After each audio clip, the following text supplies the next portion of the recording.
पाकिस्तान और सऊदी अरब के बीच पिछले दिनों बड़ी डील हुई और इस डील की खासियत यह रही कि पाकिस्तान पर हमला सऊदी पर हमला माना जाएगा, सऊदी अरब पर हमला पाकिस्तान पर हमला माना जाएगा। अब सवाल यह था कि जिस सऊदी के साथ भारत के रिश्ते अच्छे हो रहे थे वो भारत क्या जवाब देगा, लेकिन भारत एक बार फिर से खामोश रहा। भारत की चुप्पी ने अब सऊदी अरब को यह समझा दिया है कि हम बोलते कम हैं, करते ज्यादा हैं। अब किस तरीके से सऊदी को भारत ने जवाब दिया है, भारत ने सऊदी को कैसे समझाना शुरू कर दिया है कि हमसे बैर लोगे या पाकिस्तान के करीब जाओगे तो फिर हमारा यह रूप भी तुम्हें देखने को मिलेगा। सऊदी अरब ने सोचा था कि वह भारत को अपने तेल के जाल में फंसाकर दबाव डाल देगा, लेकिन नतीजा क्या हुआ? मात्र 12 घंटों में भारत ने ऐसा मास्टर स्ट्रोक चला कि सऊदी अरब के जहाज भारत की सीमा पर खड़े रह गए और हालात ऐसे बन गए कि सऊदी अरब खुद भारत से गिड़गिड़ाने लगा। दोस्तों पंकज जी, 300 ट्रक वापस लौटा देना पेट्रोलियम से भरे हुए, ये खाई तो पैदा करेगा ना। सऊदी अरब से 300 ट्रक आते हैं पेट्रोलियम के, भारत कहता है कि वापस ले जाए, जरूरत नहीं है। नाज़रीन, एक खबर आई है और इस खबर ने पूरी दुनिया को हैरान करके रख दिया। ये बहुत बड़ी खबर है। इस खबर ने हमें भी हैरान किया है, क्योंकि अचानक जब कोई इतनी बड़ी खबर आ जाए तो वो सरप्राइज कर देने वाली खबर होती है। खबर यह है कि सऊदी अरब दोस्तों इस वक्त बड़ी इंटरेस्टिंग चीज मिडल ईस्ट में चल रही है। भारत के बहुत करीबी दोस्त उन्होंने टेलीफोन किया है, माफी मांगी है और कहा है कि हम सॉरी करते हैं, हमने आपकी सॉवरेनिटी को वायलेट किया है। रोहित, सबसे पहली बात ये कि सऊदी और पाकिस्तान के बीच जो समझौता था वो भारत के लिए नहीं था। सऊदी अरब ने ये साफ कर दिया है। उस दिन नहीं किया था लेकिन बाद में कर दिया। सऊदी अरबिया और भारत के बीच व्यापार लगातार बढ़ रहा है। जब ये डिफेंस डील की तो उसके ऑयल टैंकर्स आए थे भारत, जो आते हैं रेगुलर। भारत ने कहा कि नहीं जी, फिलहाल अभी होल्ड पे रखिए, हमें अभी उसकी तुरंत जरूरत नहीं है, जब होगा तो हम बता देंगे, वापस लेके जाइए। सिर्फ इतना ही कहा। सऊदी अरब इतने से बौखला गया, सख्ते में आ गया। उसने भारत को यह कहा कि देखिए भाई साहब, ये जो डिफेंस डील हुई थी आप अपने आप बेकार ले रहे हैं खुद पे। आप पाकिस्तान को मारिए, पीटिए, उसको उठा के ले जाइए, हमें कोई मतलब नहीं। ये जो डील हुई है ये अमेरिका ने डील कराई है और कंसर्न ये सऊदी अरब के लिए ये डील हुई है, ये पाकिस्तान के लिए नहीं। अब मैं आपको बताता हूं कैसे। दूसरी बात कि पाकिस्तान अपने सैनिकों को, चूंकि देखिए पाकिस्तान भाड़े के सैनिक हैं, वो अपने देश के लिए नहीं लड़ते हैं, जो पैसा दे दिया उसके लिए लड़ते हैं। तो पाकिस्तान ने डील की है कि जब हूती विद्रोही सऊदी अरब पे हमला करेंगे तो पाकिस्तानी फौज वहां जाके लड़ेगी। इसके अलावा ईरान सऊदी अरब में झगड़ा होता है, पाकिस्तान भारत में झगड़ा होता है, किसी का चाइना कहीं अटैक करता है, इससे इस डील का कोई मतलब नहीं। ये साफ कर दिया है सऊदी अरब ने। ठीक है, लेकिन जब भारत ने ये फैसला लिया पंकज जी, उस 24 घंटे में 10% तक इकोनॉमी में गिरावट सऊदी के देखी गई, तो सऊदी को ये बात तो बुरी लगेगी ना। हिपोथेटिकली समझाइएगा एक आम आदमी के समझने के लिए कि अगर भारत पाकिस्तान पे अटैक करता है, सऊदी से क्या तवक्को रखेंगे हम? लेकिन जाहिर सी बात है, जब ये मुआहिदा मंजर आम पे आया तो सब लोगों का ख्याल था कि भारत इस मुआहिदे के बाद बड़े पैनिक मोड में चला जाएगा।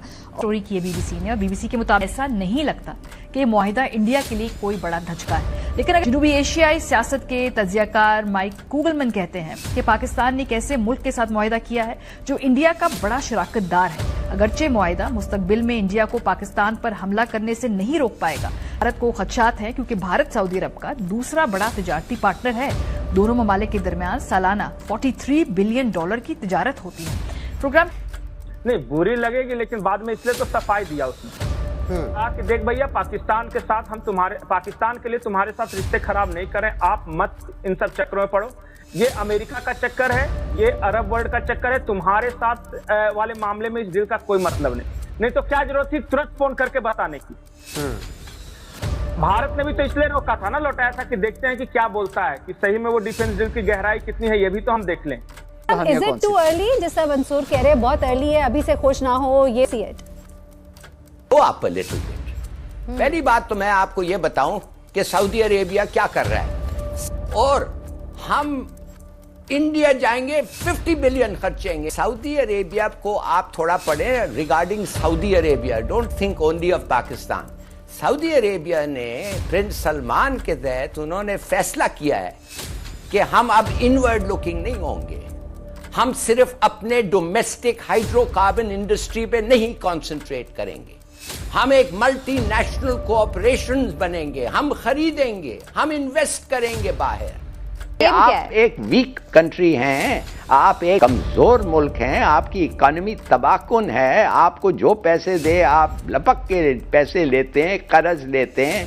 सऊदी अरेबिया का दिमाग में और यूएई के दिमाग में उनका बैठा हुआ है कि आपको वो खरीद सकते हैं, कुछ भी कहो आप हाँ कहते हैं। आपके जो सरबराह हैं जो उधर जाते हैं, और आप देखना चाहिए उनको किस तरीके से कहते हैं मुझे एक प्लॉट चाहिए, मैं आपके मुल्क में सेटल डाउन होना चाहते हैं। हम क्या हम फिक्रमंद क्यों है कि हमारे मोदी कितना भी बुरा आदमी है, अच्छा उसने अपने मुल्क को कितना संवार लिया है, कहाँ चला गया है। 80 रुपए का डॉलर है वहाँ पे भाई, पहले मैं बताता हूँ 86 चांद पे चला गया है, चांद पे तो चला गया यार, चांद को तो छोड़ो, पाकिस्तान अभी जमीन की बात करो, जमीन में क्या हाल हो रहा है, ठीक है नाम दिया जाते थे ना 80-82 में, अच्छा तो हमारी हमें ज्यादा पैसे मिलते थे, हमारी रकम क्या पावर थी। थाईलैंड हम जाते थे, थाईलैंड जाते जी, तो हमें पता है कितने पैसे मिलते हैं, हम हजार लेके जाते थे ना, हमें 2500 1500 1800 2000 मिलता था हमारी रकम का। और अब क्या मिल रहा है, अब भीख मिल रही है हमें,